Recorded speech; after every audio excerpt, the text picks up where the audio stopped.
Thank you very much for joining me in this discussion on Microsoft Excel. Microsoft Excel is a very powerful tool which is basically used for data analysis and presentation. We actually have two ways of starting Microsoft Excel. So on your system, you can go to the Start button, then you search for Excel. It will pop up, then you click on it to open. So if you have 2010, 2013, 2016, it will perfectly work, and even 2019 because the concepts are the same. So I have already opened mine on the taskbar, so I'll just bring it up on the screen. Then we will talk about it. So the first thing you see when you open Microsoft Excel is what I normally term as the backstage or the welcome screen of the application. So if you are using 2010, 2013, this might be slightly different, but the principles are the same. So when you come to home, basically it takes you through your recently used Excel workbook, and it gives you the location of where they all are. Then you click, then you just have access to those files. Then we can also come to new. So new talks about you searching online for a template. So assuming your boss is asking you to prepare a particular workbook and you have no idea, but you know what you are looking for, just type in one or few keywords. You click, you type, then you search for it, then you use it. So available to us, I have blank workbook, expense report. So if you don't know how to create expense report, someone has already done it.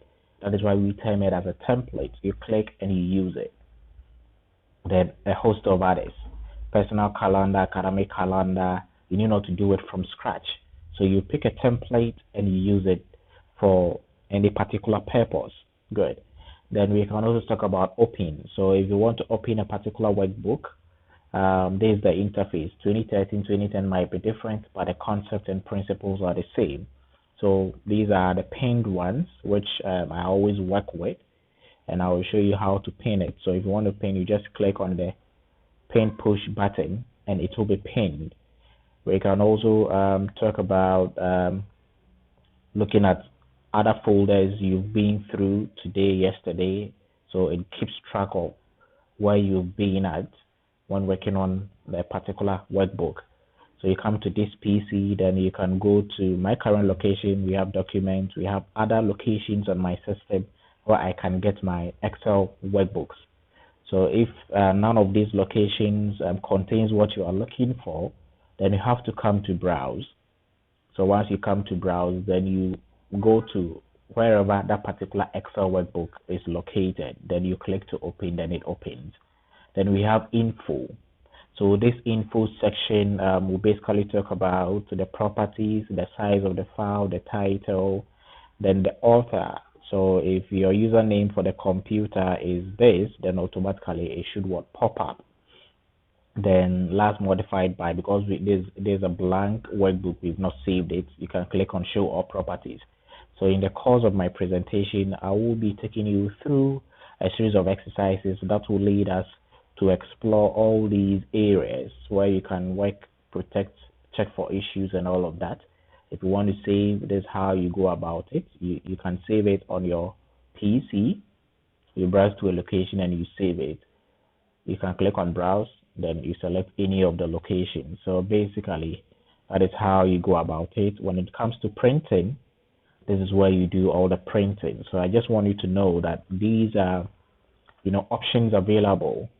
And as we are training to become Microsoft Office specialists in Excel, you need to have a total understanding of these various areas. So as I go through this series of tutorials with you, you get to understand all of these areas. And even if you want to close, you close the workbook, but the Excel window remains open. Okay, so let's go to new and pick a blank workbook where I try to explain the interface. So this is my blank workbook. I already have book one, so let me close one. And let me use this opportunity to explain the names for this particular interface. So over to the top, we have File, Home, Insert, Page Layout, Formulas, Data, Review, View, Help. That QuickBooks is, because I've installed QuickBooks, that's why you see QuickBooks tab added. So we call all of these tabs. And from this particular gray area, just right after this green line, to the bottom of it is what we term as the Microsoft ribbon. So if I click, it will collapse the ribbon. If I want it back, I click on the tab, the ribbon for the Home tab pops up. So I can click to pin it so that it doesn't disappear. Good. So under each of the tabs, the Home, Insert, Page Layout, they all come with their ribbon. So if I click on Insert tab, it comes with the Insert ribbon. If I click on Page Layout, it comes with a Page Layout ribbon in that particular order. So as specialist, it is my responsibility to help you understand the various functions under each of the tabs and when and how to use it. So if I come to this particular group, we call this group, there is a name and there is a demarcation. So this is clipboard group.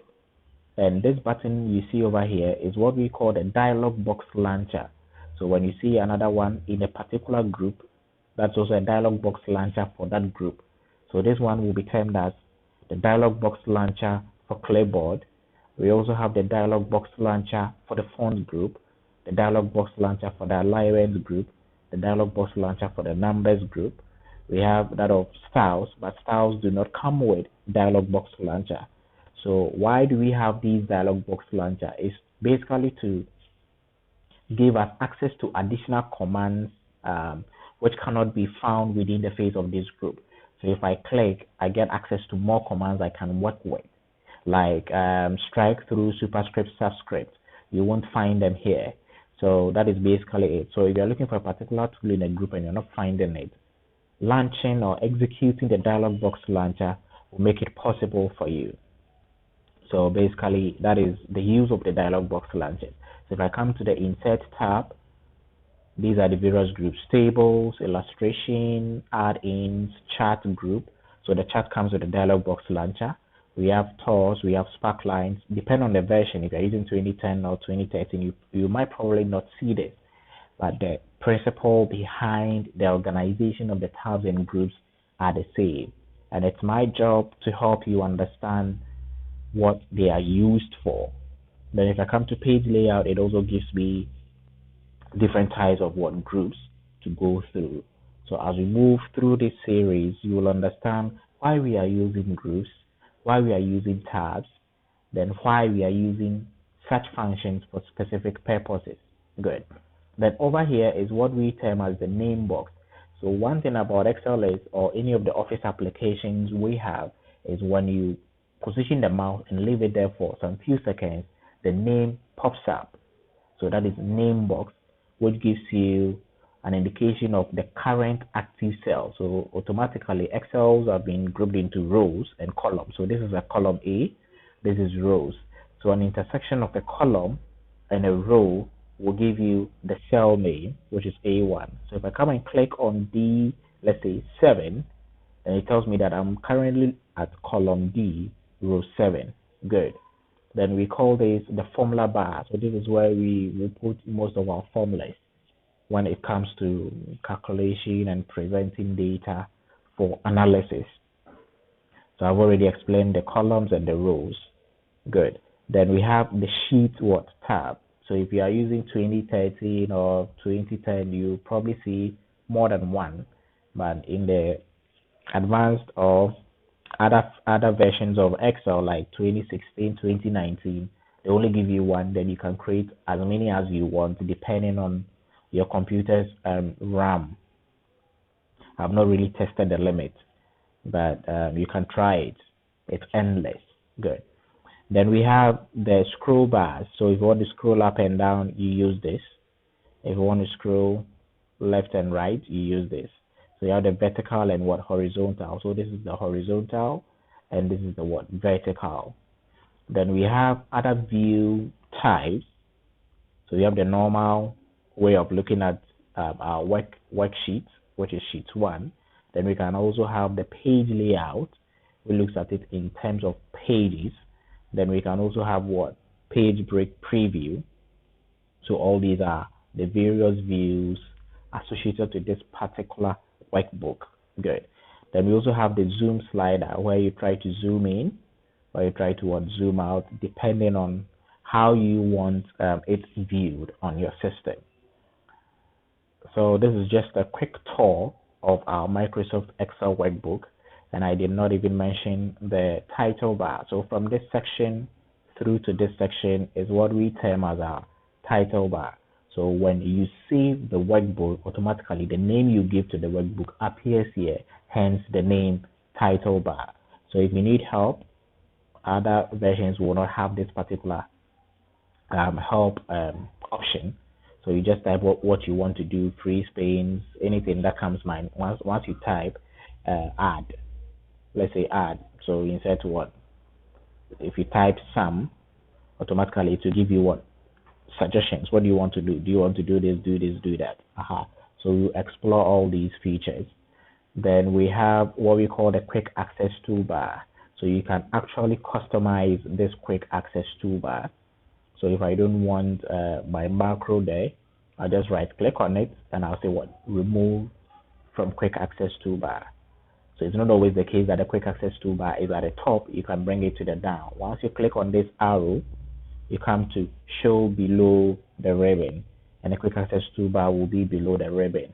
What it means is anytime you have certain buttons or commands you use often, you can actually add it to your quick access toolbar.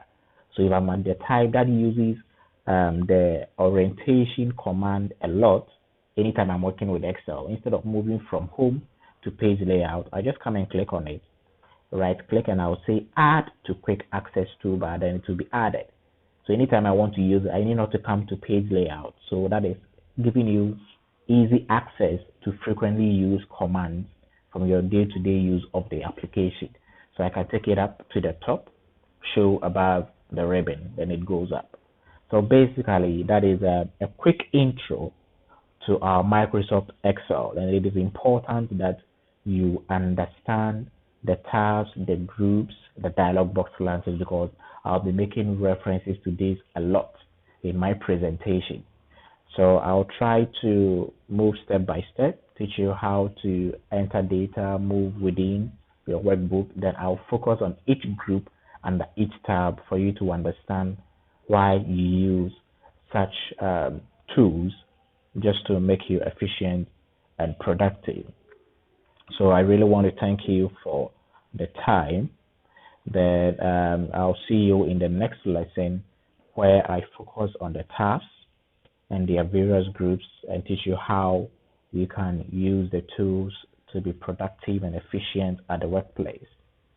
So to summarize, we basically looked at how to start Microsoft Excel. You can either do that by going to the start button, searching for it.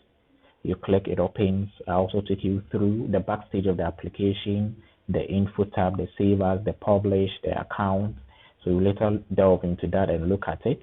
I also take you through the interface itself, the various tabs, the groups, the dialog box launchers.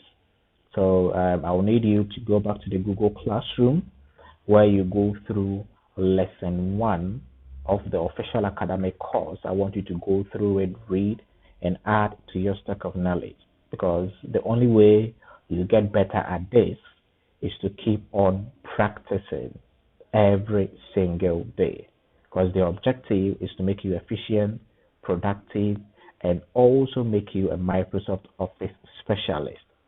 So please do not go anywhere. Be consistent, and I will encourage you not to give up. Keep practicing. That is the only way you will get better. So if you want to follow us on Facebook, you can do that by searching for FITTS CERTIPORT, Fit Certiport.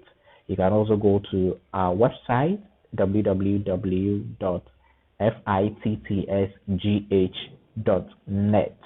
You can also look for us on YouTube with Fawoma IT Training Services. Thank you for the time, and God bless you.